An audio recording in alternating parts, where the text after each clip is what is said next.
Ako po si Miss Winnie at ito ang ating kwento. Aba naman Sarah, hindi pa pumuputok ang araw, nandito ka na't nangiistorbo? Sa tuwing wala kang mahuthot sa iba, ako na lang palagi ang nilalapitan mo. Hindi naman ho sa ganoon, Tia Benita. Sadyang wala lang po talaga akong mapalimusan kagabi dahil malakas ang buhos ng ulan. Wala pong tao sa lansangan kaya wala rin pong nag-abot kahit isang kusing. Kung akala mo, palaging bukas ang bulsa ko para sa'yo, nagkakamali ka. Kahit ako'y nagtatrabaho, hindi ibig sabihin na may sobra akong maibibigay. Hindi ako bangko, Sarah. Alam ko naman ho yun, Tiye. Alam mo naman pala bakit tuwing wala kang mahinga ng tulong, akong naiisip mong istorbohin? Akala mo ba sagana ako? Akala mo ba'y tumatae ako ng pera? Kung ganon, sana di na ako kumakayod na parang kalabaw. Pasensya na po. Kayo lang naman po ang alam kong malalapitan Sa katunayan yan kagabi pa po ako walang tulog at kain. Kasi nga po malakas ang ulan tapos walang kita.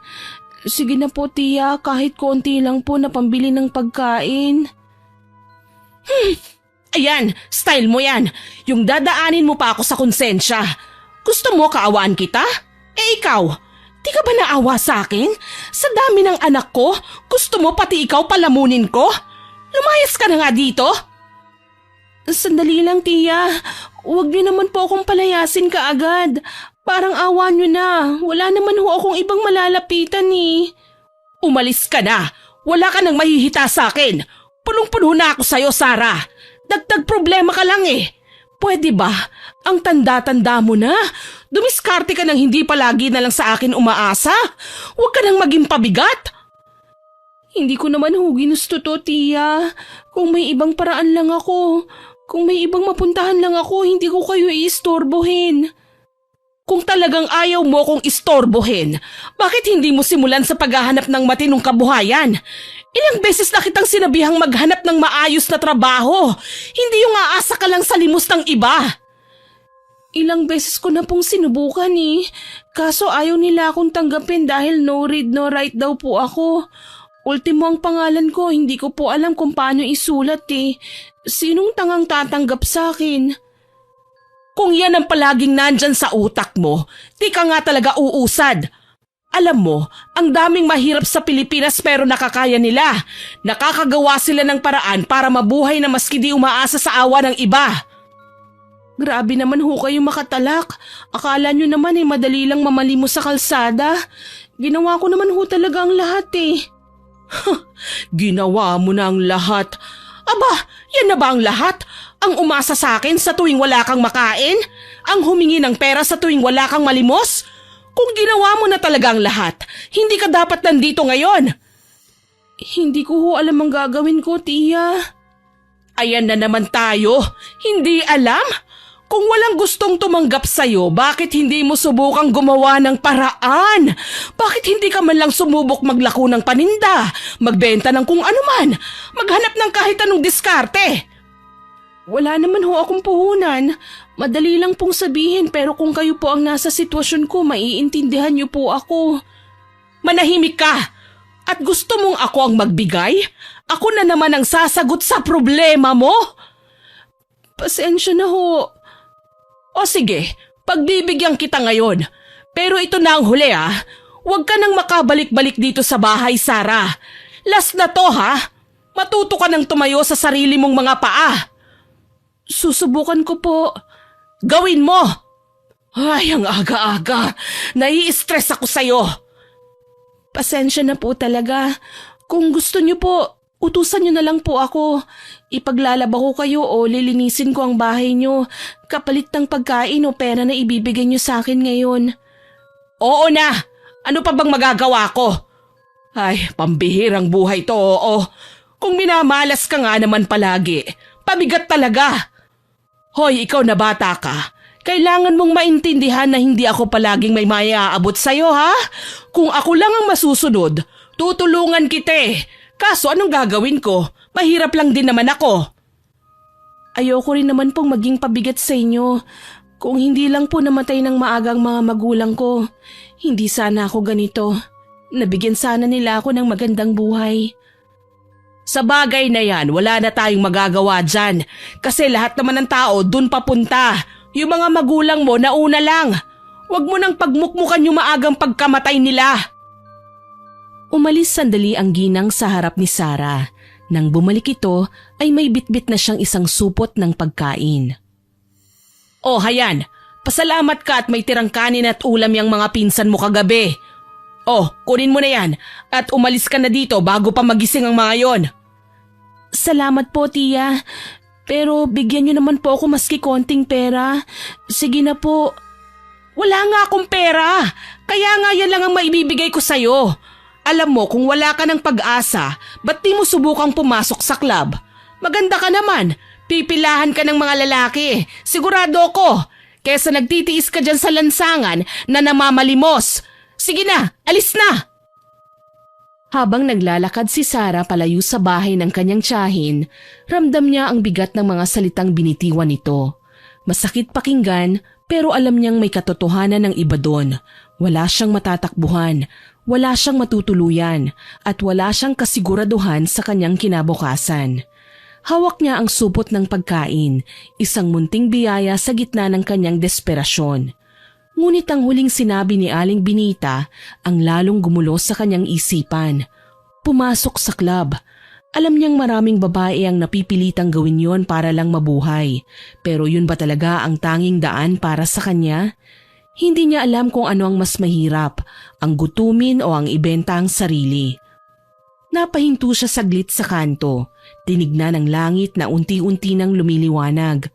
Ano na lang kaya ang sasabihin ni nanay at tatay kung buhay pa sila? Tahimik siyang nagdasal, umaasang may ibang paraan, isang mas maayos na landas para sa kanya. Wala siyang kasiguraduhan kung saan siya pupunta, pero isa lang ang alam niya, hindi siya susuko. Si Sarah ay 20 taong gulang na at wala nang natitirang kamag-anak maliban kay Aling Binita. Subalit sa kabila nito ay hindi naman siya itinuturing na kapamilya nito at madalas isa lang siyang yagit na ilang beses na pinapalayas. 8 taong gulang pa lamang siya noon nang mamatay ang kanyang mga magulang sa isang trahedya. At mula noon, sa lansangan na siya tumira. Uy, Sarah! Pampira! Dire-diretso ka lang ah. Hindi ka namamansin. Sir Joseph, kayo po pala. Sorry po, hindi ko kayo napansin. Ba't parang ang lalim ng iniisip mo? May problema ka ba? Wala naman po. Sigurado ka ba? Baka may maitulong ako, magsabi ka lang. Wala po akong problema. Ayos lang po ako. Salamat po. Hindi ako naniniwala sa'yo. Kanina pa kita tinitignan eh.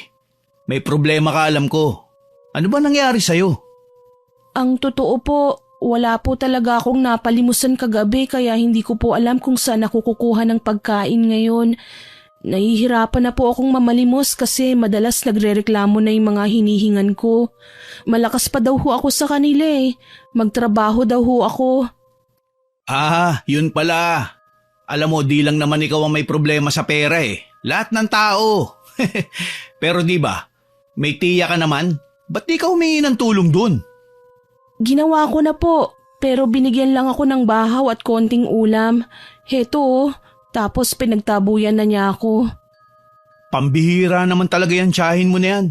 Alam naman niya ang buhay mo, pero di ka man lang niya nagawang kupkupin. May ganyan talaga tayong mga kamag-anak, no? Sanay na po ako sa ugali nun. Pero maski naman po ganun na matalak siya, mabait naman po yun. Binibigyan niya po ako kahit na konti. Kaso sabi niya po nitong huli, wag na daw po akong lalapit kasi hirap na rin daw siya sa buhay. Ayaw na talaga niya sa akin. Hindi ko naman po pwedeng ipilit ang sarili ko sa kanya. Nung bata nga ako, hindi siya naawa sa akin. Ngayon pa po kaya. Bilib din ako sa'yo eh. Maski ganyan ka, nagagawa mo pa ring tawanan ng mga problema mo. Wala naman po akong pagpipilian eh. Kung hindi ko na lang po tatawanan yung mga pesting problema ko, baka mabaliw po ako. Mas lalo lang ako mawalan ng halaga. Meron kang halaga. Minsan nasa maling tao lang tayo na nanghihingi ng pangunawa at pagmamahal. Naku, wala pong magbibigay sa akin nun. Hindi totoo yan. Hindi mo lang siguro nakikita ngayon. Pero may mga taong handang tumulong sa'yo Kahit hindi mo sila kadugo. Hindi lang pamilya ang basya ng pagmamahal, Sarah. Minsan, ang totoong pamilya, hindi lang yung kamag-anak mo, kundi yung mga taong tunay na nagmamalasakit sa'yo. Sana po may ganun akong pamilya. Halika na nga, ililibre kita ng agahan. Yang bitbit mong pagkain, ibigay mo na lang yan sa iba. Ililibre niyo ako? Oo, saan mo ba gustong kumain? Doon sa karinderya ni Aling Tessa, masarap ang pagkain doon. Pero mas masarap ang pagkain sa bahay namin. Po, sigurado po ba kayo, Sir Joseph, nakakain tayo sa bahay niyo? Nakakahiya naman po. Okay lang. O sige na, tara na. Nakuhulog po talaga kayo ng langit. Sana po sa susunod na eleksyon, manalo ulit ang tatay niyo sa eleksyon para mas marami pa po kayong matulungan na mahihirap. Habang naglalakad sina Sarah at Joseph patungo sa bahay ng huli, hindi pa rin makapaniwala si Sarah sa nangyayari. Kanina lang ay walang-wala siya. Nag-aalala kung saan kukuha ng kakainin sa buong araw. Pero ngayon ay kasama niya ang isang anak ng isang kilalang politiko at niyayang kumain sa kanilang bahay. Si Joseph ay anak ng mayor sa kanilang bayan. Isang pamilya na kilala hindi lang sa yaman kundi sa pagiging matulungin sa kapwa. Madalas silang nagkakawang gawa, namimigay ng pagkain at tulong sa mga nangangailangan. Maraming mahihirap sa kanilang lugar na natulungan na ng pamilya nila. At ngayon, tila isa si Sarah sa mga pinagpapala ng kanilang kabutihan. Sa kabila ng kasabikan sa pagkain, may bahagyang kaba sa kanyang dibdib. Hindi siya sanay sa ganitong pagtrato. Ang maramdaman na parang hindi siya iba, na para bang may nagmamalasakit sa kanya ng walang hinihinging kapalit. Pagdating nila sa bahay ay agad siyang pinapasok ng lalaki at diretso sila sa kusina. Agad napansin ni Sarah na tahimik ang buong paligid. Dito ka lang ha. Kukuha ako ng pagkain sa ref at iinitin ko lang. Huwag kang mahihiya ha. Tayo lang naman dalawang nandito eh. Sige po, salamat. Huwag kang maiilang ha. Ano bang gusto mo? Baboy? Manok? Ayos lang po ba talagang nandito ako, Sir Joseph? Hindi po kasi ako sanay sa ganito eh. Baka nakakastorbo na ako at… Ano ka ba? Wala yun. Habang nakaupo si Sarah, hindi niya mapigilang maglikot ang kanyang mga daliri sa laylayan ng kanyang damit. Hindi siya sanay sa ganitong klaseng paligid. Malinis, maayos at tahimik. Ang bango ng bahay, malayo sa amoy ng lansangan na matagal na niyang nakasanayan. Habang abala si Joseph sa pagpili ng pagkain mula sa ref, hindi mapigilan ni Sarah ang mahiya. Maya-maya pa ay bumalik na ang lalaki na may dalang pinggan ng kanin at ulam. Inilapag niya ito sa mesa at ngumiti sa dalaga. Oh, heto na. Kumain ka na nang mabusog ka. Tumingin si Sarah sa pagkain. Mainit na sinigang na baboy at pritong manok. Matagal na niyang hindi natitikman ng ganitong pagkain at biglang kumalamang kanyang sikmura. Salamat po. Hindi ko po alam kung paano ko kayo mapapasalamatan. Wala yun. Basta kumain ka lang. Tuwang-tuwa si Sarah lalo na nang matikman niya ang pagkaing nakahain sa harap niya. Sa unang subo pa lang ay naramdaman na niya ang kakaibang init at sarap nun. Hindi na siya nahiya, nilantakan na niya ang pagkain. Ngunit habang sarap na sarap siya ay biglang tumayo si Joseph at pumwesto sa kanyang likuran. Hinawakan nito ang kanyang likod at hinaplos yun ng marahan. Sir, ano pong ginagawa niyo? Wala naman. Minamasahe lang kita para ma-relax ka. Ay, wag na po. Nakakahiya. Ayos lang. Wala kang dapat na ikahiya. Mukha ka kasing tensyonado kaya naisip ko na kailangan mong mag-relax. Kailangan mo ng masahe, Sarah. Sir, okay na po ako. Busog na ako. Salamat po sa pagkain. Teka, ba't ka nagmamadali? Natatakot ka ba sa akin? Sir, tama na po. Lalabas na ako. Umupo ka nga. Di naman kita sasaktan. Wala naman akong gagawing masama sa'yo. Hindi po ako komportable sa ginagawa niyo eh. Bitiwan niyo na ho ako. Ang lambot ng katawan mo, Sarah. Maski madumi ka, makinis ang kutis mo. Ano bang sinasabi mo? Sabi ng bitiwan mo ako eh. Umupo ka at huwag kang gagalaw kundi masasaktan ka talaga sa akin. Sir, para mo nang awa. Huwag po.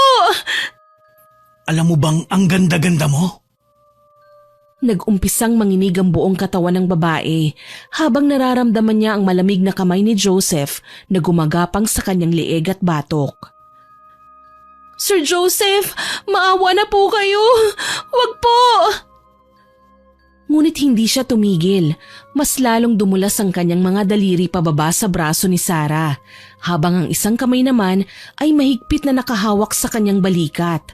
Ramdam ni Sarah ang bigat ng kanyang paghinga sa kanyang tenga. Sinubukan niyang kumawala, ngunit lalo lamang humigpit ang hawak ng lalaki. Huwag mo nang isipin pang manlaban, Sarah. Ayoko pang gumamit ng dahas. Kaya pumayag ka na. Tumayo ka dyan. Nagpumiglas si Sarah, ngunit kinaladkad siya ng lalaki papunta sa sala at marahas niya itong binagsak sa sofa. Napaatras siya, pilit na inilalayo ang sarili mula sa lalaking hayok na nakatitig sa kanyang katawan. Pumatak ang mga luha niya, pero sa kabila ng kanyang takot, inipon niya ang lakas ng loob. Hindi ako pwedeng sumuko! Hindi ako pwedeng bumigay! Habang palapit si Joseph, napatingin siya sa isang vase na nasa kalapit na mesa. Huwag ka nang pumalag. Di naman kita sasaktan eh. Paliligayahin kita. Bitiwan mo ako! Manyak ka! Huwag ka nang mag-inarte. Napakaswerte mo nga at ako to. Anak ako ng mayor dito sa bayan natin. Hindi ka ba proud na ang magpapaligaya sa'yo ay isang katulad ko? Bitiwan mo ako! Wala kang karapatan na bastusin ako! Ang arte mo ah. Oo, maganda ka. Pero isa ka lang pulubi sa daan. Dapat ka magpasalamat ka pa eh. Pagkatapos nito, Sarah, hindi mo na magiging problema ang pagkain mo araw-araw. Pwede kang pumunta dito anumang oras mo gustuhin. Tayong dalawa lang naman dito. Sige na, pagbigyan mo na ako. Hindi ka na nahiya! Anak ka ng mayor pero ang manyak mo! Manyak! Pweh! Biglang tumigas ang panga ng binata matapos siyang maduraan sa mukha ni Sarah. Dahan-dahan niyang pinahid ang laway sa kanyang muka habang unti-unting namumula ang kanyang mga mata sa galit. Tarantada ka! Ang kapal na mukha mong duraan ng anak ng mayor! Sa isang iglap, malakas niyang sinabunutan at hinila. Napasigaw si Sarah sa sakit at pilit na inaalis ang kamay ng binata mula sa kanyang buhok. Bitiwan mo ako! Hayop ka! Pero hindi siya pinakinggan ni Joseph. Sa halip, mas lalo pang hinigpitan nito ang hawak sa kanya. Gusto mo ng ganyanan ha? Akala mo kung sino kang malinis? Wala kang kwenta. Isa ka lang hamak na pulubi. Pinilit ni Sarah na lumaban. Pilit niyang sinuntok at sinipa ang lalaki, ngunit mas malakas ito sa kanya. Nagsimula siyang magpumiglas ng husto, hindi alintana ang sakit na dulot ng mahigpit nitong hawak. Sa sobrang galit ni Joseph, itinulak niya si Sarah ng malakas. Tumama ang likod nito sa gilid ng lamesa, dahilan upang siya'y mapahandusay sa sahig. Napangiwi siya sa sakit pero hindi siya nagpatinag. Habang palapit si Joseph, agad niyang inabot ang flower vase na nasa tabi niya at buong lakas itong ibinato sa binata. Napaurong si Joseph, napahawak sa kanyang ulo kung saan dumaloy ang dugo mula sa sugat na tinamo. Napamura pa ito habang nakaluhod sa sahig. Nakita ito ni Sarah bilang pagkakataon upang makatakas. Agad siyang tumayo at nagtatakbong palabas ng bahay. Humihingal at nanginginig ang buong katawan, hindi na siya lumingon pa. Nang tuluyang makalayo, napaupo si Sarah sa gilid ng isang bangketa. Hinihingal siya at pagod na pagod. Niyakap niya ang sarili at tahimik na umiyak. Pilit na pinipigilan ng kanyang mga hikbi. Pakiramdam niya'y pinaglaruan na naman siya ng mundo. Nasa ganoong posisyon siya nang may makitang isang pares ng paa na nasa harapan niya. Nang itaas niya ang kanyang muka upang mapagsino ito, nakita niya ang tiyahing si Aling Benita. Hindi pa man siya nakakapagsalita, ay bigla na lamang siya nitong sinampal ng walang pasabi. Napahawak siya agad sa nasaktan at namumulang pisngi. Ha? Tia Benita, bakit niyo po ako sinampal? Ano pong nagawa ko? Huwag mo akong gawing tanga, Sarah. Alam ko na ang ginawa mo. Anong ginawa ko? Hindi ko po alam ang sinasabi niyo. Huwag kang magkunwari. Alam kong ikaw ang kumuha ng pera ko sa aparador. Isa kang magnanakaw.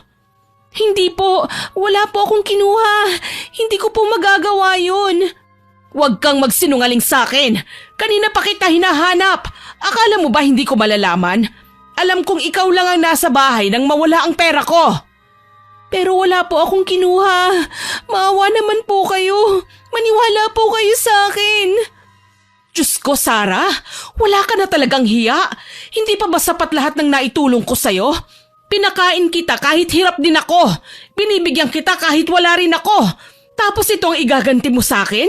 Pagkatapos kong tanggapin ka sa bahay ko, ninakawan mo pa ako? Hindi po totoo yan, Tia. Hindi po ako ang nagnakaw. Wala po akong ibang ginawa kundi magtiis, umasa at kumapit kahit ang hirap-hirap na. Bakit ko po kayo gagawa ng masama kung kayo na lang po ang natitirang pamilya ko? Huwag mo na akong paikutin sa drama mo. Hindi mo ako maloloko. Saan mo dinala ang pera ko? Ibalik mo yon. Sa sobrang galit ng matanda, kinurot nito ang braso ni Sarah. Napahiyaw sa sakit ang dalaga. Magsabi ka na ng totoo. Saan mo dinala ang pera ko? Aray, nasasaktan na ho ako. Wala naman po akong kinukuha sa inyo eh. Tsaka paano ko po makukuha yun? Hindi naman po ako pumasok sa bahay nyo. Mangangatwiran ka pa? Ikaw talaga ang malas sa pamilya namin eh. Kaya siguro maagang kinuha ang buhay ng nanay at tatay mo nang dahil sa'yo. Wala kang kwentang nilalang. Teka lang ho, huwag niyo naman pong isali dito si nanay at tatay. Isasali ko kung sino ang gusto kong isali. Wala kang pakialam. Ikaw ha, sinasabi ko sa'yo, kung hindi mo ibabalik ang pera ko, humanda ka. Ba't ba kasi ang kulit nyo? Wala naman po talaga akong kinuha eh. Maski hubaran nyo ako, wala kayong makikita na pera. Hubaran pala ang gusto mo ha? Itong sa'yo. Itinulak ni Aling Benita si Sarah, dahilan upang mapaupo ito sa malamig na semento ng kalsada. Hindi pa siya nakakaangat nang bigla siyang hatakin ng tiyahin. Marahas na hinawakan ng kanyang damit at pilit na hinila ito pataas. Wag po! Maawa naman po kayo! Walang pakialam si Aling Benita. Patuloy niyang hinihila at pinupunit ang luma at manipis na damit ng dalaga. Pilit namang pumapalag si Sarah, ngunit sadyang malakas ang tiyahin niya. Wala akong pakialam! Basta ibalik mo ang ninakaw mo! Napunit ang damit ni Sarah, dahilan upang malantad ang kanyang katawan. Napayakap siya sa sarili upang takpan ang kanyang balat, ngunit huli na ang lahat. Ang mga taong nakapaligid ay nagsimulang matipon sa kanyang harapan at ang iba ay kinukuhanan siya ng bidyo. Pakiusap po! Tama na po! Hindi tumigil ang matanda, nakataas ang isang kamay na parang susuntukin pang dalaga. Sa gitna ng kahihiyan, may isang matandang babae ang lumapit at tinakpan si Sarah ng kanyang balabal. Sa wakas, tila natauhan si Aling Benita nang mapansin niyang dumadami na ang nanonood. Napasinghap siya at humakbang paatras, ngunit hindi pa rin nawala ang galit sa kanyang muka. Kayong lahat, tandaan niyo ang pagmumukha ng pulubing ito ha? Wala itong gagawing maganda sa inyo. Ninakaw nito ang perang matagal ko nang iniipon. Malamang sa malamang, pinambili mo na ng droga yan ano? Po, hindi po ako nagdodroga. Hindi po ako ang kumuha ng pera niyo. Kahit ganito lang ako, hindi ako kailanman naglaway sa pagmamayari ng iba. Kaya tumigil na po kayo. At ikaw pa ang matapang talaga ha? Ipakukulong kita, Sarah. Narinig mo? Ipakukulong kita! Sa narinig na banta ni Aling Benita, nanlaki ang mga mata ni Sarah. Napatingin siya sa mga tao sa paligid. Ang ilan ay nakatingin lang, ang iba na may nagtatawanan. Wala ni isa mang lumapit upang ipagtanggol siya. Wala po akong kasalanan. Sa halip na pakinggan siya, lalong lumapit si Aling Benita. Hinawakan nito ang braso ni Sarah at hinila siya ng napakalakas. Sumama ka sa akin sa pulis! Tingnan natin kung paano ka makakalusot! Maawa po kayo sa akin. Habang patuloy silang naghihilahan, biglang lumapit ang matandang kanina ay nagbigay ng balabal kay Sarah. Pinipigilan nito si Aling Benita sa pananakit at pagbibigay ng kahihiyan kay Sarah. Nagtaas ng kilay si Aling Benita at napaatras ng bahagya. Kita sa kanyang muka ang iritasyon. At sino ka ba? Bakit ka nakikialam? Magnanakaw ang batang yan! Sa halip na magpadala sa galit ni Aling Benita, nanatiling kalmado ang matanda. Imbis na makipagtalo, tinanong niya ito ng deretsahan kung magkano ang halagang nawala dito. 2,000! Sa narinig, walang alinlangang kinuha ng matanda ang kanyang maliit na pitaka. Maingat niyang binilang ang laman nito bago iniabot kay Aling Benita ang eksaktong halaga ng sinasabing nawala. Napatingin si Aling Benita sa perang hawak ng matanda. Sandali siyang natigilan, ngunit halata ang pag-aalangan sa kanyang kilos. Nanatiling tahimik ang matanda, matyagang hinihintay ang desisyon. Pero hindi pa man niya naaabot ang perang inaalok niya, bigla namang dumating ang mobil ng pulis. Ayan, sige! Hulihin niyo ang pulubing yan! Magnanakaw yan! Dinampot ng mga pulis ang dalaga. Habang hinihila ng mga pulis si Sarah papunta sa sasakyan, patuloy siyang umiiyak at namumutla sa takot. Wala siyang kalaban-laban. Hindi niya alam kung paano niya ipapaliwanag ang sarili. Sumubok pang humarang ang matandang babae. Pilit na kinakausap ang mga pulis. Pero dahil may nagreklamo, kailangan madala sa presinto ang dalaga. Nanlumo ang matanda at napatingin kay Sarah. Sa ngayon ay halos hindi na makalakad sa panghihina. Marahang tinapik ng matanda ang kanyang likod, hudyat na wala na siyang dapat pang ikatakot. Sa puntong yon, hindi na napigilan ni Sarah ang kanyang luha. Buti nga sa'yo, para matuto kang hindi na magnakaw. Sa kulungan ka dapat mapunta! Hindi na nakasagot si Sarah. Wala na siyang boses. Lahat ng gusto niyang sabihin, gusto niyang ipaliwanag, ay hindi na niya nagawa. Mabilis siyang isinakay sa mobil ng pulis. Habang papalayo ang sasakyan, nakita niyang nanatili ang matanda sa kanyang kinatatayuan. Nakatitig ito sa kanya. Puno ng lungkot ang mga mata. Lumipas ang maghapon niya sa loob ng masangsang at malamig na kulungan. Nakaupo siya sa sulok at yakap-yakap ang sarili. Alam niyang sa pagkakataong yun ay himala na lang talaga ang makakapagpabago ng kanyang sitwasyon. Wala nang ibang tutulong sa kanya. Mabubulok ako dito. Bakit ganun? Wala naman akong kasalanan na. Ano bang nagawa ko? Maya-maya pa ay bumukas ang rehas at lumapit sa kanya ang isang pulis. Sinabing makakalaya na siya dahil may nagbayad ng kanyang piyansa. Napatingin si Sarah sa pulis, hindi makapaniwala sa narinig. Dahan-dahan siyang tumayo, nanginginig pa rin sa takot at pagod. Sino po? Hindi na sumagot ang pulis at itinuro na lang ang pintuan palabas. Dahan-dahang lumabas si Sarah. Patuloy na nagtataka kung sino ang nagligtas sa kanya. At sa kanyang paglabas, nakita niya si Joseph, nakangisi sa kanya. Ako, Sarah. Ako nagpiyansa sa'yo. Dahil alam kong hindi ikaw ang may kasalanan. Pero kailangan natin mag-usap. Halika, doon tayo sa labas. Ano pang dapat nating pag-usapan? Ano, gusto mong pasalamatan kita?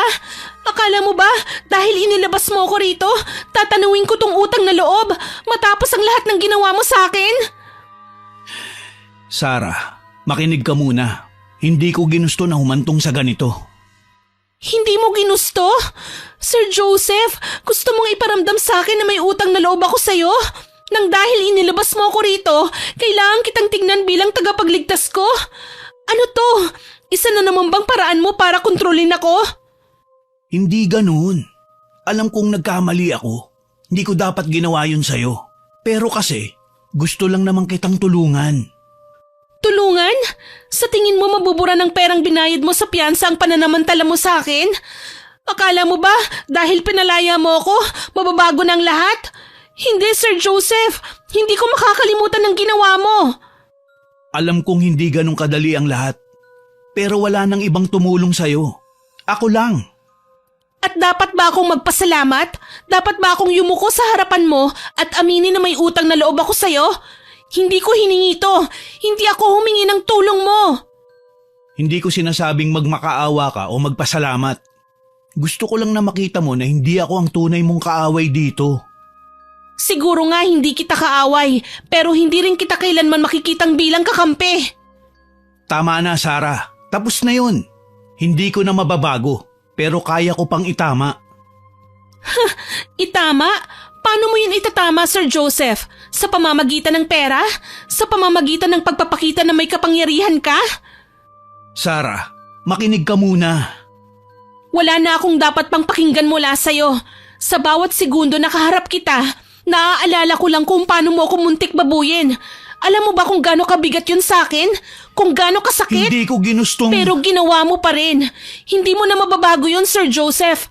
Kahit anong paliwanag mo, kahit ilang beses mong sabihin na nagsisisi ka, hindi mo na mabubura ang ginawa mo. Pero… Hindi mo ako mabibili ng pera mo. Hindi mo ako mapapatahimik ng kahit anong kabutihang loob na ipinapakita mo ngayon. Ang tanging gusto ko lang, ang hinihiling ko lang, ay wag mo nang ipilit ang sarili mo sa buhay ko. Dahil kailanman, hindi na kita mapapatawad. Matapos sabihin ito ay tinitigan siya ng masama ni Joseph. Hindi na siya naghintay pa ng sagot. Mabilis siyang gumalaw. Tumalikod siya at nagsimulang maglakad. Pero bago pa man siya makalayo, naramdaman niya ang pagsunod sa kanya ni Joseph. Alam mo, kaya siguro gusto kita kasi napakatapang mo. Kakaiba kang babae, Sarah. Bakit ka ba sumusunod pa? Hayaan mo na ako! Huwag ka na magpakipot pa. Ano bang inaayawan mo sa akin?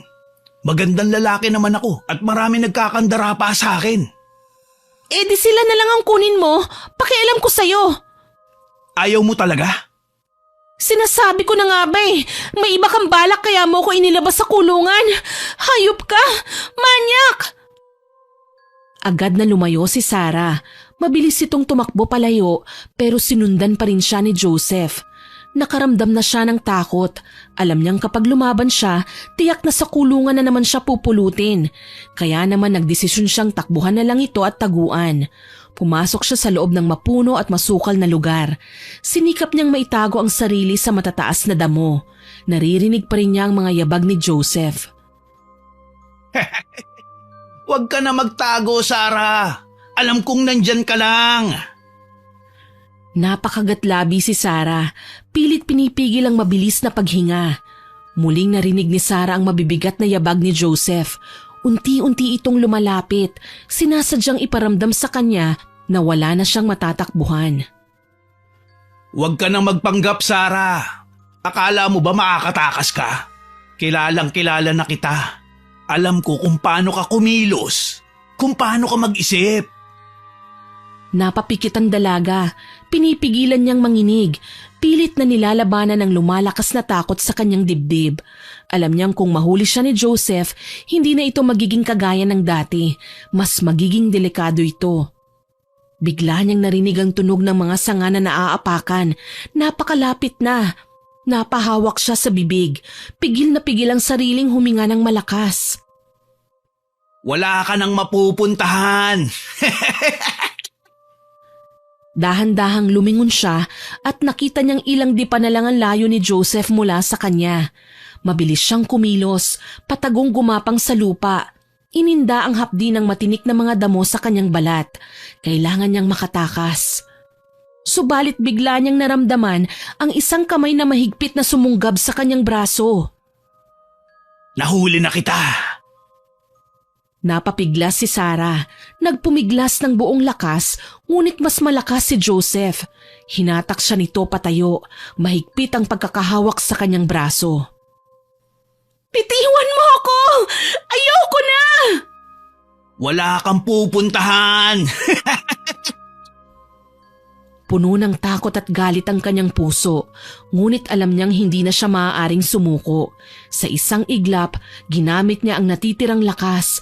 Isang malakas na sipa ang pinakawalan niya sa hita ni Joseph, dahilan upang mabitiwan siya nito saglit. Pero parang hindi na tao ang lalaki. Mas naging tila mas mabangis ito, mas naging hayok sa laman. Isang halimaw na nasa anyong tao. Muli niyang nahawakan sa kamay si Sarah at kinaladkad ng buong lakas hanggang sa marating nila ang isang luma at tagong sementeryo. Bitiwan mo ako! Wala kang karapatang gawin ito! Tignan natin kung hanggang saan ang tapang mo kapag wala nang makakarinig sa'yo. Nang marating nila ang madilim na bahagi ng sementeryo, malayo sa ingay, doon siya itinulak ni Joseph. Halos mapasubsob siya sa damuhan.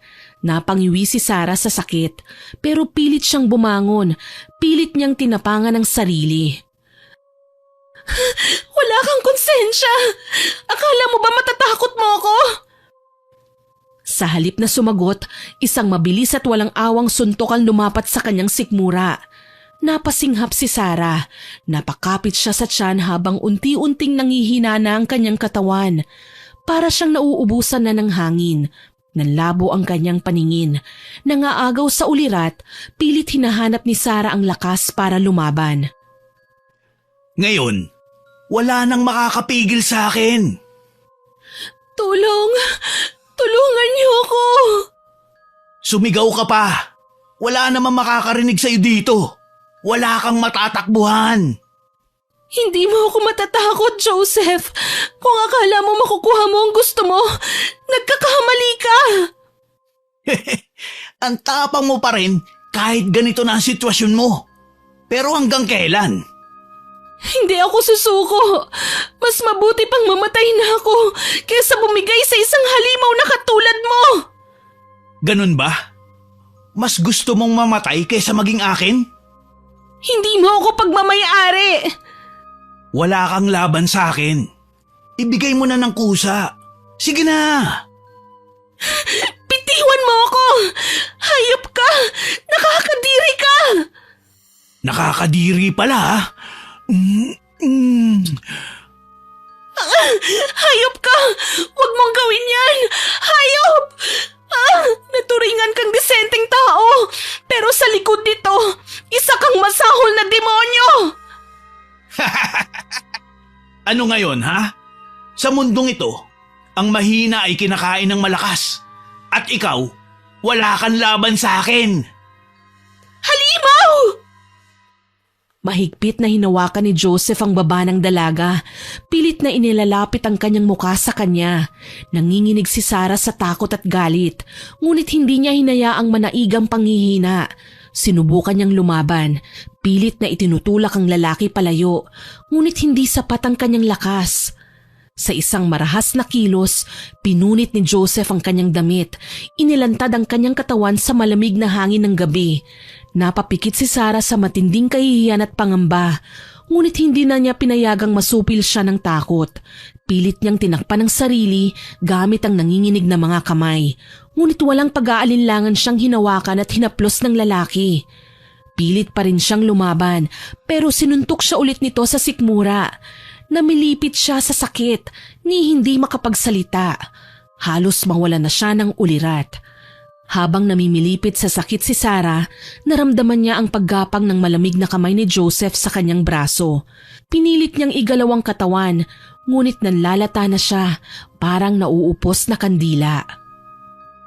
Wala nang tutulong sa'yo, Sarah. Kaya huwag ka nang lumaban.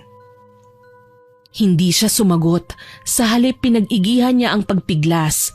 Sinubukang iduldol ang kanyang siko sa dibdib ng lalaki, ngunit mahigpit ang pagkakahawak nito sa kanya. Napakapit si Sarah sa basang lupa. Pilit hinahanap ang kahit anong maaaring magamit upang ipagtanggol ang sarili. Pero wala siyang makapa. Hanggang sa muli siyang sinunggaban ng lalaki at sa pagkakataong yun, naisakatuparan niya ang masama nitong hangarin. Nang hina at nanlupaypay ang dalaga, ang kanyang katawan ay tigib ng sakit hindi lang sa pisikal kundi maging ang kanyang kalooban. Pinilit niyang niyakap ang sariling nanginginig, hindi lang sa lamig kundi sa matinding galit at takot. Takot sa kung ano pang maaaring gawin sa kanya ni Joseph. Nasusuklam siya sa kanyang sarili dahil wala siyang nagawa.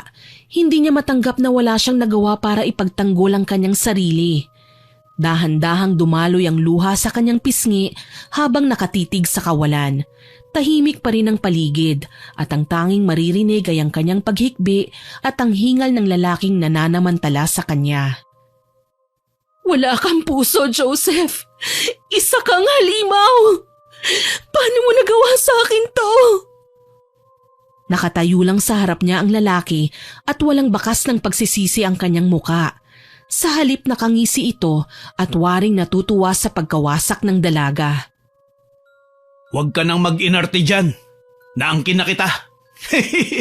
Nakuha ko ng gusto ko sa'yo. Wala na akong pakialam. Hayop ka! Sukdulan ng pagkademonyo mo! Pagbabayaran mo ang lahat ng ito! Alam mo naman pala eh. Bakit ka lumalapit sa akin? Tinutulungan naman kita, di ba? Lumapit? Akala ko tinutulungan mo ako kasi mabait ka. Pero hayop ka pala. Ginamit mo lang ang sitwasyon ko para pagsamantalahan ako. Hindi ko kasalanan kung mahina ka. Hindi ko kasalanan kung wala kang lakas para ipagtanggol ang sarili mo. Nangyari na, Sarah. Tanggapin mo na lang.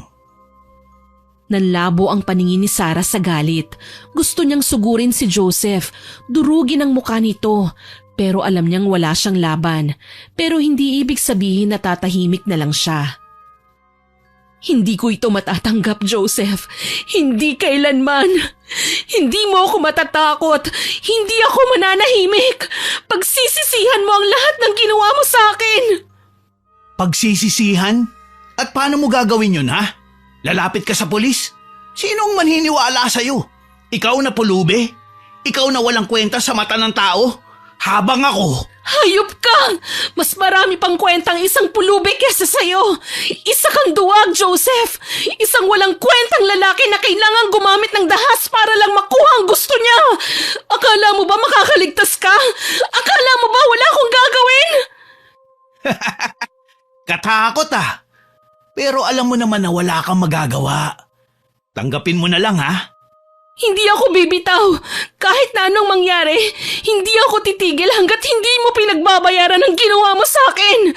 Maniniwala sila sa akin, Joseph.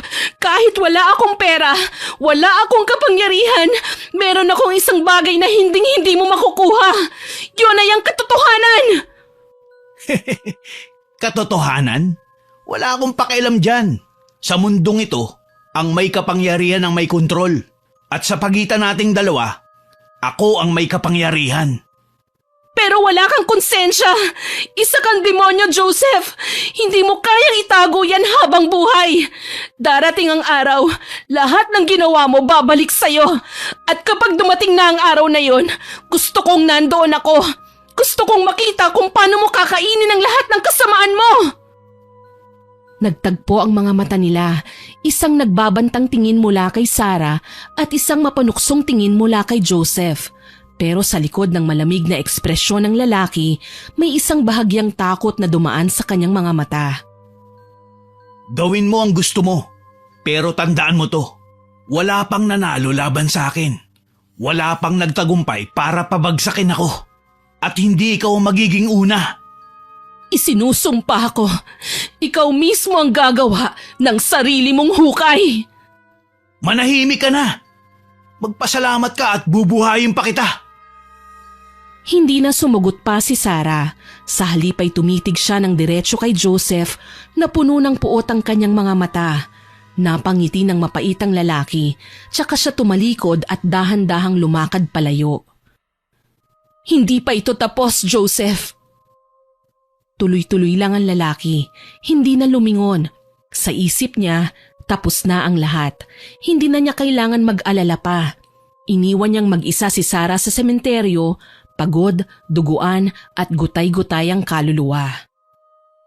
Nang tuluyang mawala sa paningin ng lalaki, unti-unting napaluhod si Sarah. Napakapit siya sa mismong nicho sa harapan niya. Humanda ka! Nang muli niyang idilat ang kanyang mga mata, wala na siyang luha. Matatalim na ang kanyang mga titig. Sa gabing yon, isinumpa niya ang isang bagay na ipapatikim ang impyerno sa lalaking lumapastangan sa kanya. Hindi na siya umimik. Pinilit niyang tumayo maski nanginginig ang kanyang mga binti. Ang sementeryong pinagdalhan kay Sarah ay tila isang piraso ng nakalimutang mundo. Luma, marumi at nakakatakot. Ang mga nicho ay basag-basag na. Ang ilan ay halos natabunan na ng makapal na damo at ugat ng mga naglalakihang kahoy. Sinubukan niyang maglakad pero hirap siya. Ilang beses din siyang nalugmok at nadapa. Nang mapagod ay umupo siya sandali at pinagmasdan ng kapaligiran. Agad niyang napansin ang tila naglalarong mga anino ng mga sanga ng puno. Kakaibang nagiging hugis ng mga yon na nagbigay ng kilabot at takot sa dalaga. Sinubukan niya ulit tumayo pero sa di kalayuan may nakita siyang parang anino ng tao. Pero nang tuluyan itong makalapit, nakita niya ang isang nilalang na hindi niya alam kung totoong nabubuhay sa mundo. Isang nilalang na ang katawan ay tao pero ang ulo ay sa kabayo. Isang malakas na sigaw ang kanyang pinakawalan. "Huwag kang matakot, iha! Hindi kita sasaktan!" Agad na napatingin si Sarah sa kanyang harapan. Nakita niya ang isang matanda na nakatayo. Pamilyar sa kanyang mukha nito. Ito ang matandang nagbigay sa kanya ng balabal nang pilit siyang hubaran ng kanyang tiya.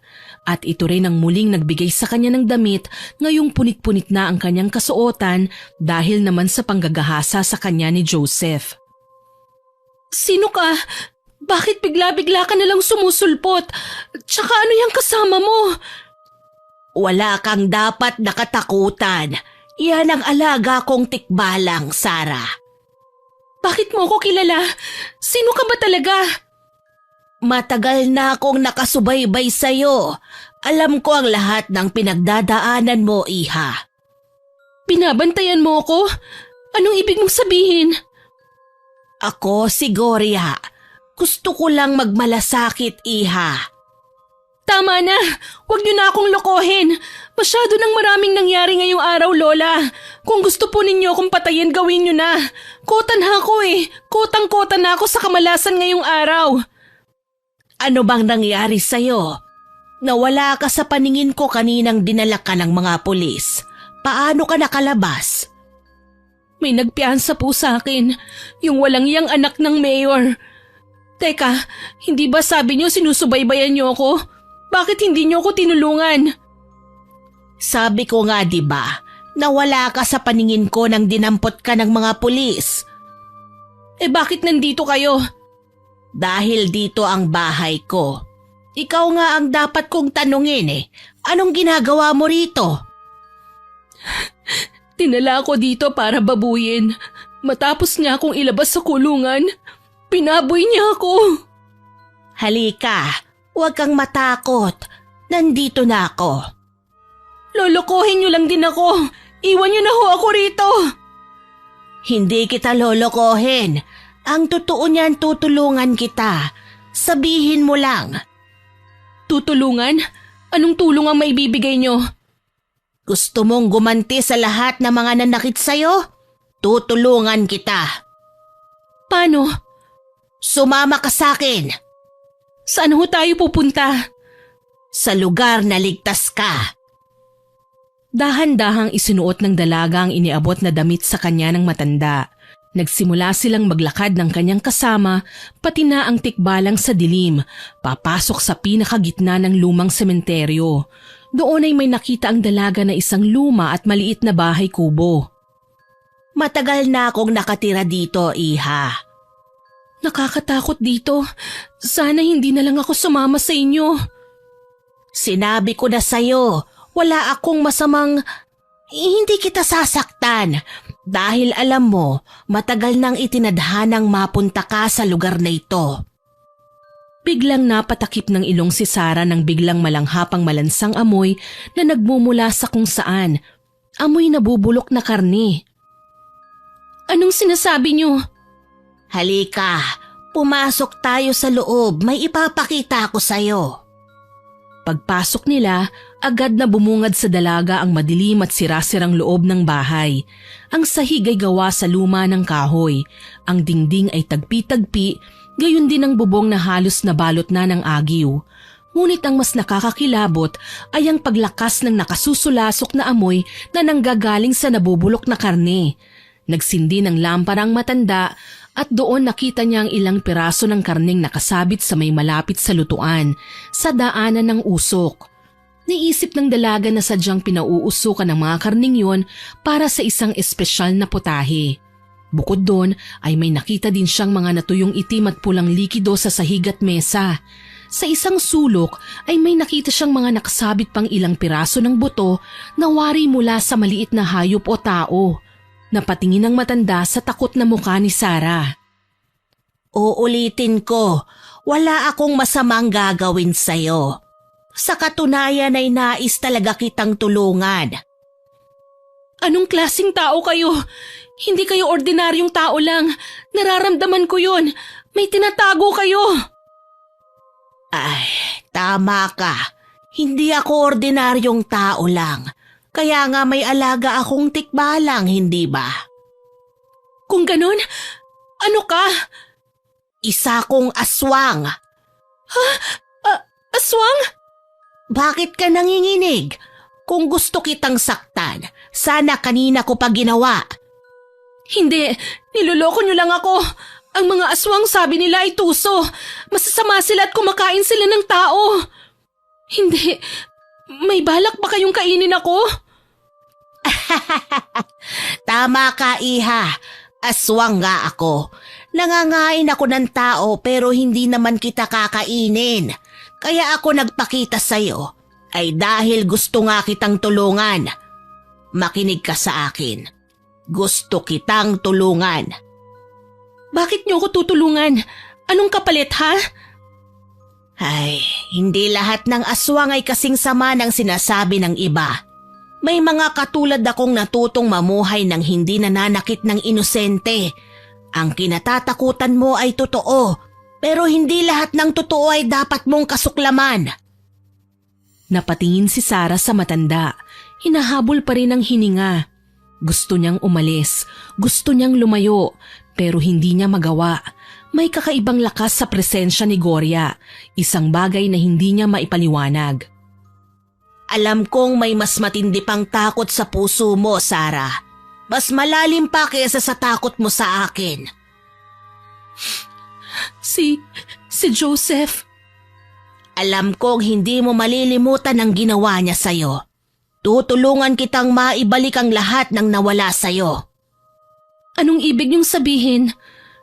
Bibigyan kita ng kapangyarihan. Isang kapangyarihang magpapantay sa timbangan ng hustisya. Sa pamamagitan nito, bibigyan ka ng lakas. Lakas na sisira sa taong nanakit sa'yo. Anong kailangan kong gawin? Inalis ng matanda ang kanyang balabal at tumambad kay Sarah ang kanyang kulubot na balat. Tuyo, nagsusugat at halos malagas na. Ano pong nangyari sa balat niyo? Matanda na ako, Sarah.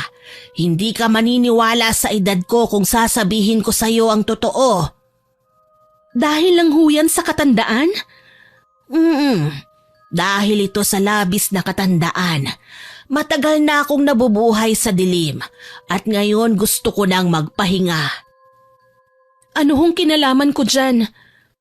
Hindi ko na kayang pangalagaan ang aking mutya. Hirap na ako, Sarah. Gusto kong mapasayo ang mutya. Gusto kong ikaw ang mangalaga. Ano? Nahihibang na ba kayo? Ipapasa niyo sa akin ang pagiging aswang niyo? Hindi ko tatanggapin yan. Alam kong pagod na pagod ka na rin sa mundo. Kunin mo na ito, Sarah. Ayoko! Alam kong mahirap para sa'yong tanggapin ang bagay na ito. Pero sige, bibigyan kita ng sapat na panahon para makapag-isip. Matapos magkasundo, nakiusap ang matanda na manatili na lang ang dalaga sa kubo kahit isang gabi lang. Pumayag si Sarah dahil alam niyang baka hindi na niya kayanin ang panganib ng gubat kung pipilitin pa rin niyang lumabas. Mas gusto na lang niya ang magpahinga upang mabawi ang kanyang lakas. Nakatulog siya ng mahimbing sa gabing yun. Habang tulog ang dalaga, nakatitig sa kanya si Goryang. Sa kabila ng matinding pagtutol ng dalaga, alam niyang darating ang araw na siya na mismo ang lalapit sa kanya at yayakapin ang kadilimang inaalok niya. Kinabukasan, bumalik sa lansangan si Sarah. Wala naman siyang ibang mapuntahan. Ayaw din naman niyang manatili sa bahay ng aswang. Bumalik siya sa pagiging pulubi sa kalsada. Walang bahay. Walang maaasahan kundi ang sarili niya lang. Habang naglalakad siya suot ang maruming damit at nakayapak sa mainit na semento, muling bumalik sa kanyang isip ang mga masasamang nangyari sa kanya kagabi. Napaupo siya sa bangketa at muling nagsimulang umiyak. Dumaan pa ang mga araw, mas naging balisa at problemado ang dalaga. Hindi siya mapakali, hindi siya matahimik, hanggang sa isang araw, natuklasan niyang nagdadalang tao siya. Isang anak na nabuo hindi sa pag-ibig kundi mula sa kasamaang ginawa sa kanya ni Joseph. Wala siyang ginawa ng araw na yun kundi umiyak ng umiyak. Nang wala na siyang maisip na pwedeng gawin, sinubukan niya muling lapitan ang kanyang tiyahin. Tia, pwede ba kitang makausap? Aba, ang kapal ng mukha mong magpakita pa dito ah. Anong kailangan mo ha? Tia, wala na po akong ibang malapitan. Maawa po kayo sa akin. Maawa? Hindi ako madaling mauto, Sarah. Matapos mo akong pagnakawan? Wala akong balak manggulo, Tia. Gusto ko lang… Ano? Pera? Pagkain? Pasensya ka na. Wala akong maibibigay. Hindi kita responsibilidad. Hindi yun ang dahilan kaya ako narito. May gusto lang po akong sabihin sa inyo. At ano naman yon? Tia, buntis po ako. Ano? Anong sinabi mo? Buntis po ako at hindi ko alam kung anong gagawin ko. Aba, napakagaling mo talagang bata ka. Pulubi ka na nga, nagpabuntis ka pa. Wala ka talagang inatupag kundi ang gumawa ng kahihiyan. Hindi ko po ito ginusto, Tia. Hindi ginusto. Malandi ka lang talaga kamo. Hay nako, kakaimbierna ka. Anong gusto mong gawin ko? Sinong tatay niyan? Si Sir Joseph po, yung anak ni Mayor. Aba Sarah, ang kapal din ng mukha mong mag-imbento ng kwento. Tia, totoo po yung sinasabi ko. Diyos ko, bata ka? Ang anak ni Mayor? Pumatol sa'yo? Sinungaling! Hindi po ako nagsisinungaling. Nakakatawa ka. Ang isang katulad mo, pag-iinteresan ng mayamang anak ni Mayor, kahit siguro alokin mo yan ng sarili mong katawan, hindi ka papatulan. Ginahasa niya ako. Ay sus! Di sana nagsumbong ka kagad. Anong ginawa mo? Sinamantala mo ba? Umasa kang kukunin kanyang asawa? Hindi po ganun. Abay wala akong ibang nakikitang dahilan para bigyan ka ng simpatsya. Baka nga ikaw pang lumapit sa kanya at nagpakita ng motibo. Hindi po totoo yan. Ano? Ginamitan kanya ng kayuma? Binuhat kanya bigla't dinala sa isang lugar? Sarah, gumising ka nga. Walang maniniwala sa kwento mo. Ilusyonada. Ay nako, hindi mo ba nakikita ang sarili mo? Isa kang basura ng lipunan. Walang maniniwala sa mga kasinungalingan mo. Si Joseph, mabait na tao yun tulad ng tatay niya. Matulungin sa kapwa, magalang at edukado. Tia, maski ikaw na lang. Pakiusap, maniwala kayo sa akin. Wala akong panahon sa'yo. Lumayas ka na rito. Wala kang mahihita sa akin. Sa gitna ng kawalang pag-asa, muling naglakad si Sarah. Wala na siyang mapupuntahan. Wala na siyang matatakbuhan. Walang naniniwala sa kanya. Walang nagbigay ng maski konting awa para sa kanyang kalagayan. Isang nilalang na lang ang naisip niyang maaaring kumupkop sa kanya, si Aling Gorya. Madilim na ang paligid nang marating niya ang lumang sementeryo sa gubat. Nanginginig na siya sa gutom at pagod. Tulad din ng dati, tahimik pa rin ang lugar, maliban sa huni ng alaga ni Aling Gorya na isang tikbalang, tila nagbababala sa among aswang na may tao. Aling Goryang, ako ho ito, si Sarah. Nandito na po ako. Hinihintay ko ang pagbabalik mo, Sarah. Wala na po akong mapuntahan. Walang naniwala sa akin. Ganyan talaga ang mundo, Sarah. Walang awa, walang hustisya. Kaya nga dapat mong matutunang lumaban. Tinatanggap ko na po. Handang-handa na akong gumanti. Gusto kong maranasan nila ang parehong sakit at pagdurusa na dinaranas ko. Alam kong darating ang araw na sasabihin mo yan. Wala na ho akong ibang pagpipilian. Kailangan kong ipaglaban ang sarili ko. Kung talagang buo na ang iyong loob, kung handa ka ng yakapin ang dilim, sundan mo ko. Tahimik na sumunod si Sarah sa matanda. Doon sila sa gitna ng sementeryo. Naglatag ng isang bilog na guhit ang matandang babae sa lupa at pinalibutan niya ito ng ilang piraso ng nakasinding itim na kandila. Ano pong gagawin natin? Hindi sumagot si Aling Gloria. Lumapit siya sa isang lumang kahon at inilabas doon ang isang maliit na bote na may maitim na likido. Sisimulan na natin ang ritual, Iha, para maipasa na sa iyo ang aking kapangyarihan. Heto, inumin mo ito. Ano ho yan? Ito ay isang potion na maghahanda sa katawan mo para sa tatanggapin mong mutya. Kapag nakuha mo na ang mutya, para ka muling isisilang. Hindi na bilang isang mahinang babae, kundi isang bagong nilalang na walang sino mang makakagapi. Kapag ginawa ko ito, hindi na ako magiging tao, hindi po ba?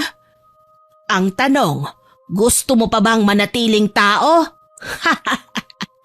Oo, kaya mo pa rin maging tao. Tulad ko, Iha. Walang pag-aalinlangang ininom niya ang likido. Sa isang iglap, isang matinding sakit ang kanyang naramdaman. Napasigaw siya, napaluhod sa lupa, namimilipit sa sakit ng tiyan, namuuri ng butil-butil na pawis sa kanyang noo.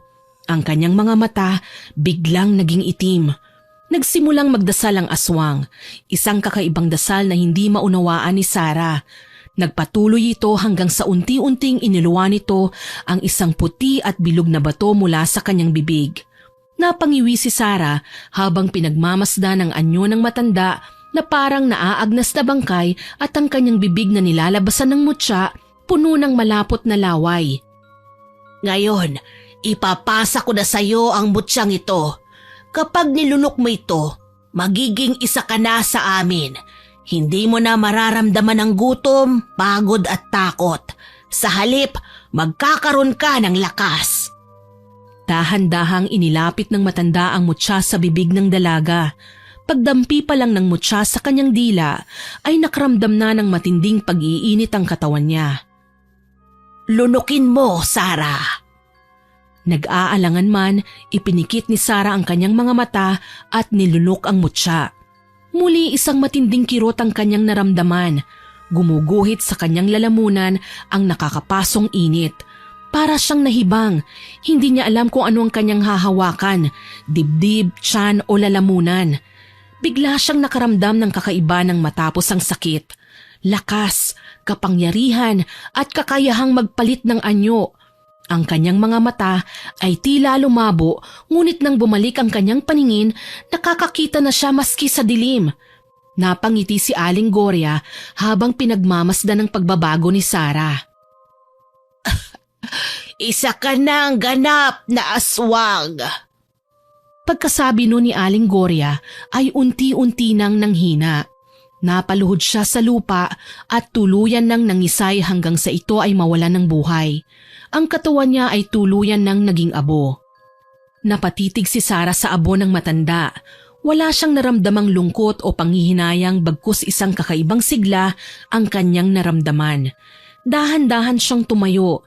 Unti-unting inunat ang kanyang mga daliri at hinayaan ang matatalim na kuko na lumalabas mula sa kanyang mga kamay. Naramdaman niya ang kakaibang lakas na noon lang niya naranasan. Napangiti siya. Isang ngiti na puno ng galit. Alam niya kung ano ang kanyang unang gagawin. Hindi na siya ang dating Sarah na mahina at inaapi. Siya na ngayon ang magiging bangungot ng mga taong sumira sa kanya. Isang malakas na halakhak ang kanyang pinakawalan. Hoy, Sarah!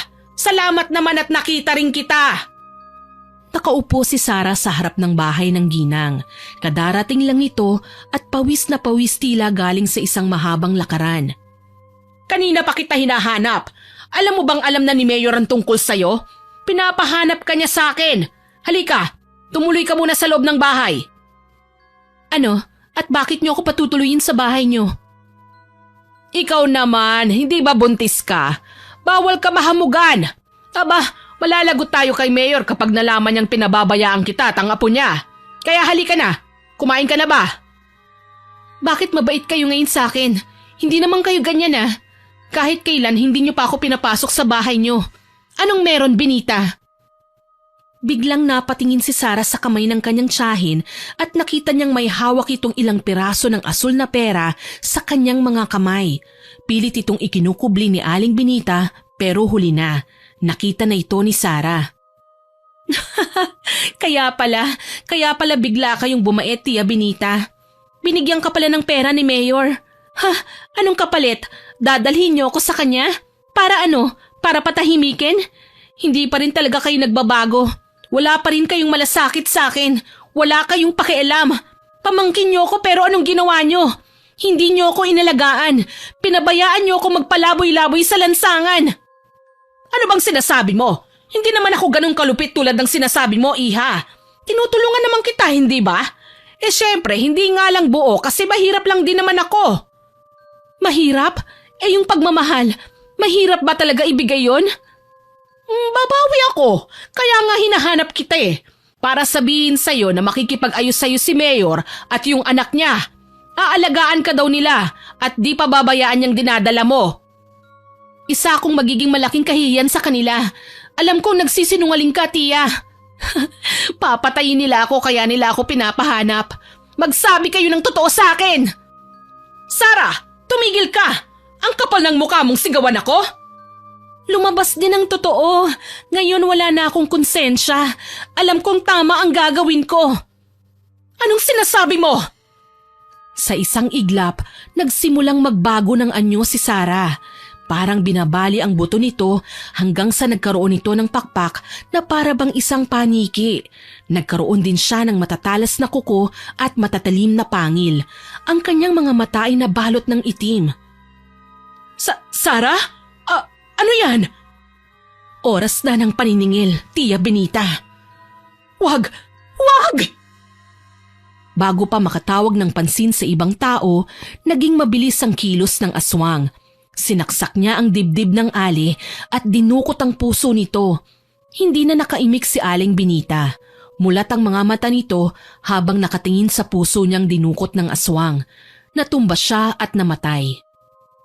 May puso ka naman pala. Hindi mo lang alam kung paano gamitin. Bago siya umalis sa lugar, kinain niya ang puso ni Aling Benita. Lumipad siya at sunod niyang pinuntahan ang bahay ni Joseph. Natuwa ang aswang nang makita niya sa likod ng bahay ang lalaki. Gumagamit ito ng pinagbabawal na gamot. Teka, di ba ako namamalikmata? Sarah, ikaw ba yan? Ako nga, Joseph. Na-miss mo ba ako? Abay, oo naman. Matagal na nga kitang hinahanap eh. Kaso hindi kita makita. Ayos! Halika dito! Lumapit si Sarah. Mas lalo niyang pinainit ang sitwasyon. Nagpakita siya ng motibo sa lalaki. Tila naman naulol ito sa angking ganda ni Sarah ng gabing yun. Anong ginagawa mo? Nagdodroga ka? Shh! Huwag kang maingay. Baka marinig tayo ni Papa. Magagalit yun. Ano kaya ang masasabi ng tatay mong kagalang-galang kapag nalaman niyang adik ang paborito niyang anak? Tumahimik ka na nga, Sarah. Wala kang nakita, wala kang narinig. Malis ka na lang. Bakit naman? Hindi ba pwedeng sumali? Baka gusto mong may kasama ka habang nilalasap ang bisyo mo. Aba, nagbago ka na yata. Noon, ang hinhin mo. Tapos ngayon, gusto mo kong sabayan sa trip ko? Handa akong gawin ang kahit na ano, Joseph, para sa'yo. Anong ibig mong sabihin? Siguro gusto mong maulit, no? Sabi ko naman sa'yo eh, hahanap-hanapin mo ko. Halika nga, Sandali lang. Huwag kang magmadali. Gusto ko, ako ang masusunod ngayon. Ako ang gagalaw. Gusto mo yon, hindi ba? Promise, hindi mo to pagsisisihan at hindi mo makakalimutan. Unti-unting gumapang ang kamay ni Sarah sa leeg ng binata. Malambing yun at puno ng panunukso. Pero may kakaiba sa kamay ni Sarah. Napansin ng binata na magaspang yun at mabaho. Biglang nanindig ang kanyang balahibo nang makita niya ang tunay na anyo ng babae. Sarah? Akala mo nakalimutan ko na, no? Ngayon, ako naman ang mananakit sa'yo. Wag! Maawa ka sa akin! Maawa ka, Sarah! Hindi na ako nakakaramdam ng awa. Handa ka na bang mamatay? Anong pakiramdam na alam mong magiging hapunan ka na ng katulad mong halimaw, ha? Wag! Bibigyan kita ng pera! Kahit magkano! Wag mo lang akong papatayin! Aanhin ko naman ang pera. Halimaw ka! Halimaw! Tama ka. Isa nga akong halimaw. Biglang napalingon si Sarah sa isang bahagi ng bakuran ni Joseph. May napapangamuyan siyang iba. Parang pakiramdam niya ay may nakamasid at nanonood sa kanyang ginagawa. Pero dahil sa matinding galit niya kay Joseph, hindi niya ito pinansin. Matatapos na ang kasamaan mo, Joseph! Ano bang ginagawa mo? Bitiwan mo ako! Nanlaban ang binata. Sinuntok nito sa mukha ang aswang at sinipa sa sikmura pero baliwala lang ito. Bigla siyang hinawakan sa leeg. Hindi siya makawala. Itinaas siya sa ere gamit lang ang kanyang kamay. Ako? Ako ang multo ng lahat ng kasalanan mo, Joseph. At ngayon, babayaran mo ang lahat ng utang mo sa akin! Tulong! Tulong! Walang makakarinig sa'yo.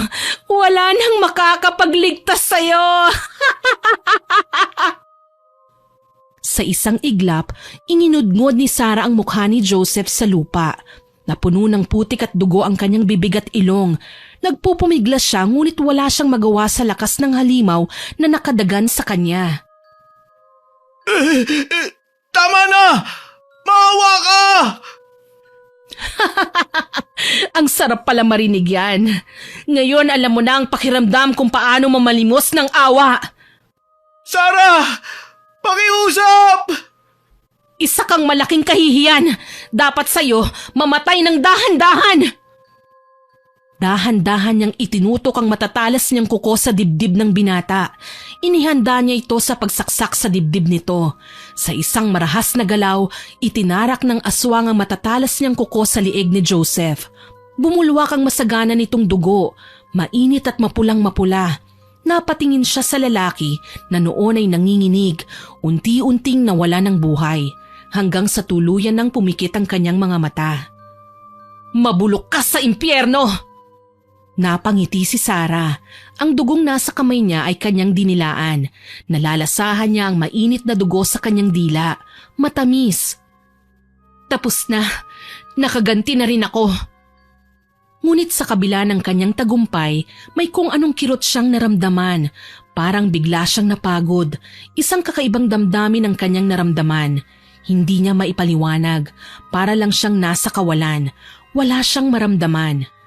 Napatingin siya sa langit, madilim, walang buwan, walang bituin. Hindi niya malaman kung bakit pakiramdam niya ng mga oras na yon ay parang nagdadalamhati ang langit sa kanyang ginawa. Dahan-dahan siyang lumuhod sa tabi ng bangkay ni Joseph. Ang kanyang mga kuko na kanina lang ay ginamit sa pagkitil ng buhay ay unti-unting bumalik sa dati. Hinaplos niya ang pisngi ng binata. Ganyan pala ang itsura mo kapag wala ka ng kontrol. Biglang napansin niya ang refleksyon niya sa salamin ng binata. Ang kanyang anyo, isang nilalang na hindi na niya makilala. Pula ang kanyang mga mata, duguan din ang kanyang muka, kasuklam-suklam ang kanyang anyo. Ha? Ano na ako? Nanginginig siyang tumayo. Sa pagkakataong yun, alam niyang hindi na talaga siya tao. Hindi na siya si Sarah. Isa na siyang ganap na alagad ng dilim. Lumipad siya palayo. Bumalik sa gitna ng lumang sementeryo.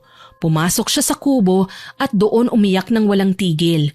Nanginginig ang kanyang katawan hindi dahil sa lamig ng gabi kundi dahil sa konsensya. Habang patuloy siya sa pag-iyak ay nakarinig siya ng kaluskos. Pinakiramdaman niya ang paligid. May mga natatapakang dahon at sanga. Tumigil siya. Alam niyang may ibang presensya sa kanyang paligid. Isang lalaki ang lumitaw sa pinto. Nakatingin ito kay Sarah. "Sino ka?" Hindi na ako magpapaligoy-ligoy pa. Nakita ko ang ginawa mo sa anak ni Mayor. Pagkarinig niya nun ay mabilis na nagbago ang anyo ng dalaga. Handa siyang ipagtanggol ang sarili niya laban sa pangahas na lalaki, sa taong nakakaalam ng kanyang sikreto. Ngunit bago niya salakayan ng lalaki, napansin niyang may suot itong nakakasilaw na kwintas. Ang lalaki ay si Ernesto, 35 taong gulang. Isa siyang sikat na antingero at ang tangan niyang mutya ay ang mutya ng hiyas ng kidlat. Isang makapangyarihang anting-anting na may kakayahang lumaban sa anumang nilalang sa dilim. Ang mutyang ito ay isang maliit na bato na nabuo sa lupa matapos tamaan ng isang malakas na kidlat. Bilis at lakas ang kayang ibigay nito sa sinumang tao na pagkalooban ng kalikasan. Bukod sa mutya ay may dala rin siyang botelya na may lamang langis ng nyog na itim. Isang langis na pinaniniwalaang may kakayahang sunugin ang balat ng aswang at pahinain ang kapangyarihan nito. "Hindi ka isang ordinaryong nilalang. Anong kailangan mo? Papatayin mo ba ako?" Ang lahat ng kasamaan, kailangang tapusin. "Lalabanan kita! Papatayin kita tulad ng lalaking yon!" Ang pagsigaw na yun ni Sarah ay natawag niya ang alagang tikbalang. Sa isang iglap ay nasa likuran na ito ng antingero. Sinipa niya ang antingero, nasaktan ng lalaki at tumilamsik sa loob ng kubo pero hindi naman niya ito ininda ng mabuti. Matikas pa rin itong nakatayo. May resba ka pa talaga. Kung ganon, uunahin ko na siyang tapusin. Biglang may inilabas ito sa kanyang mga gamit. Laking gulat ng tikbalang nang makitang may mutya ito ng gintong buhok ng kanilang lahi. Agad itong lumuhod sa harapan ng antingero at bahagyang yumukod. Pasensya na, pero katapusan mo na. "Wag!